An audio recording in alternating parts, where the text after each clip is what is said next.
If you're addressing your menopause or perimenopause belly fat, you've already probably tried a lot of things. You followed the diet plans, you've cut out the carbs, you have tried intermittent fasting. Maybe you have tried a high carbohydrate diet where you would eat more. Maybe you've cut your calories. So it's just back and forth with one plan and another. And the most frustrating thing is that since you're perimenopause and menopause, the plans that used to work in the past no longer work. And you are in this place of not knowing what to do to finally get results for your body. So it's really not about discipline. That's a really important point we want to get across to you. You're probably already very disciplined in your approach, but you're just not getting results.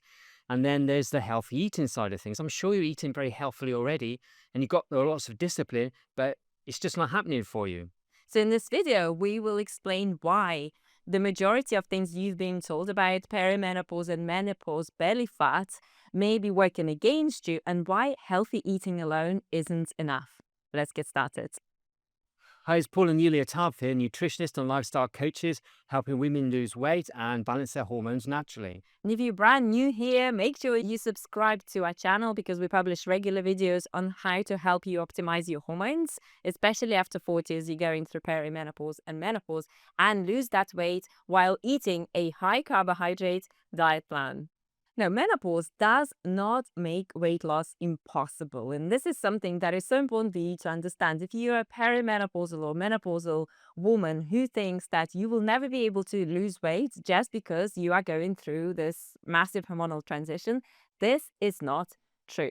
And there are so many examples to prove that. I am almost in my mid 40s. I've been at a consistent 123-pound weight year in and year out for 17 years on a high carbohydrate diet lifestyle plan. And we've helped countless of our clients who were stuck and frustrated. Nothing was working. They were eating keto, they were eating plant-based, they were eating high carb. Their weight wouldn't move. So it is possible when you have the right plan in place. So what's really important is after 40, your hormonal balance will start to change and how your body stores fat. That will change as well. And this is exactly why what worked in your 20s, 30s doesn't work in your 40s and 50s because you need a different approach. You need to understand your body composition, you need to understand your hormones, you need to understand the underlying root causes of your weight gain. You need to create a really clear food structure plan that will work for you. And you also need to know about muscle recovery, sleep, and consistency to help you get results. If you would like to discover how our system has helped over 500 women lose 15 to 20 pounds in 60 days completely naturally on a high carb plan, as well as balance their hormones and get their life back, then be sure to watch the 5-minute video breakdown that you will see in the description section. Just go and grab your spot. So the truth is, when you were younger in your 20s and 30s, you were following a certain plan. It was working for you, but not now, not in your 40s, because things have changed. So you've got to stop blaming yourself and understand you need a different kind of plan that's going to work for you going forward. So the first thing that you need to understand is that the weight that you see on the scales is not the whole story. It doesn't tell you the whole story. And I know it is a frustrating reality. We worked with so many women who were frustrated by their weight gain, who felt tired, who felt stuck, who felt like they lost a part of their identity that was more vibrant, more confident.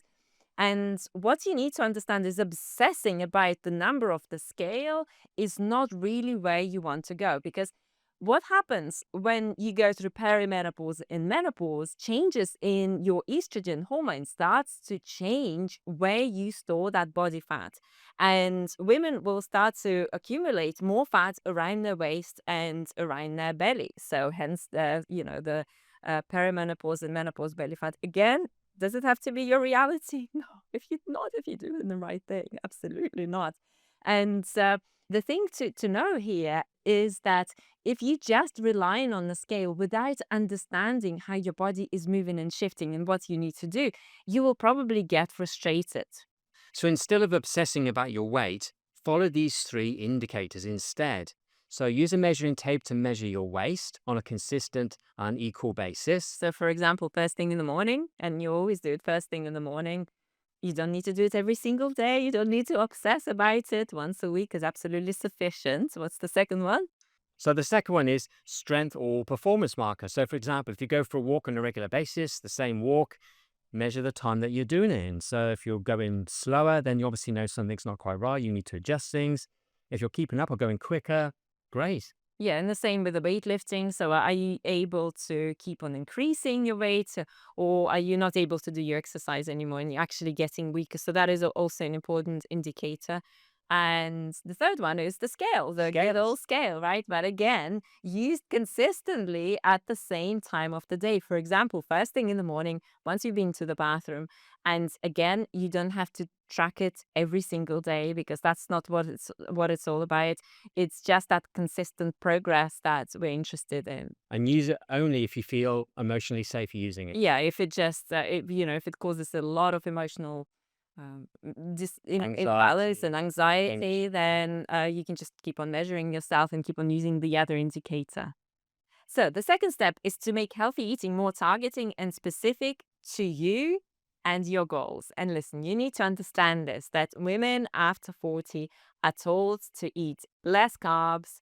They're told to go on keto, low carb diets because carbs are the enemy. But here is what you need to understand.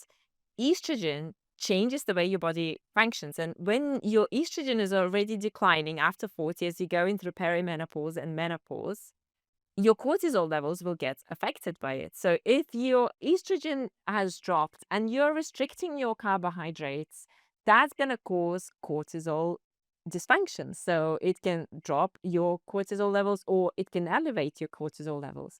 And in that state of hormonal mess, your body cannot lose weight. Another thing as well is the thyroid point, isn't it, with a low carbohydrate diet? Absolutely. With the thyroid and the low carb diet, so your thyroid naturally needs plenty of carbohydrates. So if you're going to cut those right back, that's going to negatively impact your thyroid. It's not going to work properly, not going to produce the thyroid hormones it needs to. That's going to affect your metabolism, it's going to slow down, and that can affect your weight. So it's a really knock on effect. And basically, you need to heal your metabolism, and you're going to heal your metabolism by eating enough for your needs, for your specific needs, and also eating a carbohydrate rich diet. And then you will make specific adjustments. So, for example, you will track how satiated or not satiated you feel after each meal. If you are not satiated by your meals, which doesn't happen on a high carb plan usually because it's sweet, delicious, varied. We've been eating this way for 17 years and every meal is a delight, isn't Every it? meal is just It's delight. a blessing. Absolutely. A blessing, really is. And we just love it. Love it. Every single meal I'm grateful for. I'm praying for just this beautiful abundance of food. The next one is to make sure that you are not binging in the evening. And it's very common for women who come to us who want to lose weight. They will kind of like stay more organized in the morning. That's when your willpower is stronger anyway. And as you're going through the stress of the day, your willpower starts to decline and you just binge eat in the evening and you can't stop yourself. So, this is why you need to structure your pattern the right way. So, you're eating Absolutely. sufficient amount throughout the day and not binging by evening. And then the next way is processed plant food. So yes, it's plant foods, but it's highly processed. So it can have lots of fat in there, lots of processed food. So your body doesn't metabolize it the same as it would do if it was whole foods. So it's been lacking fiber now, hasn't got the water in there. So you're going to pack more calories in. It's very easy again to then overeat on these and have more calories than your body needs. So then put the excess weight on.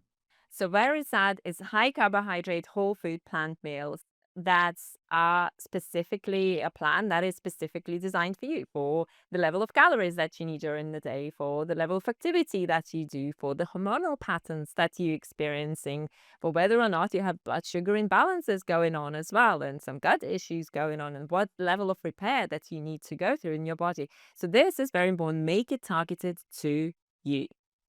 So the next one is protecting your muscle mass and not simply just chasing a number on a weighing scales.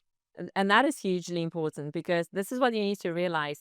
Fast weight loss means that you will also experience fast muscle loss and fast bone loss that can lead to osteopenia and osteoporosis later in life. And the thing with GLP-1s and pills that help people lose weight fast is that they can also end up with osteoporosis later in life. A large 2023 review of exercise trials in postmenopausal women found that exercise improved waist circumference, visceral fat, body fat percentage, and lean tissue. Aerobic exercise was particularly helpful for fat outcomes. Resistant exercise was particularly helpful for muscle. And please don't think that more ab crunches will help you lose that belly fat, because this is not how fat loss works. You can't tell your body go to this section and lose fat there. You have to lose the overall fat from your body Whole body. first, and then you can tone, you can build strength, and you can build Focus on specific parts of your the body. physique Yeah. while it's losing weight. So ab crunches is not a solution here. No, no, no, no, no. Now, the next one is hugely important, and that is protecting your sleep. When I was following low carb diets that crushed my hormones, that sent my thyroid out of balance, that caused me endless bloating and candida, I could not sleep well, and I could not understand why. Because carbohydrates help you sleep better. And what happens is, again, that cortisol regulation, thyroid regulation, hormonal regulation, and you really need to protect your sleep for weight loss, because when you sleep well, your body recovers. And when you have that consistency in place, your body feels safe to start releasing that excess weight. It doesn't need to hold on to it anymore. It knows that you've got this pattern in place instead of going on a diet, off a diet, starting your day well, and binging, fasting the next day, starting on Monday, like all over the place. That doesn't work really well for women over 40 and 50. We need consistency, structure, and a plan that can sustain us.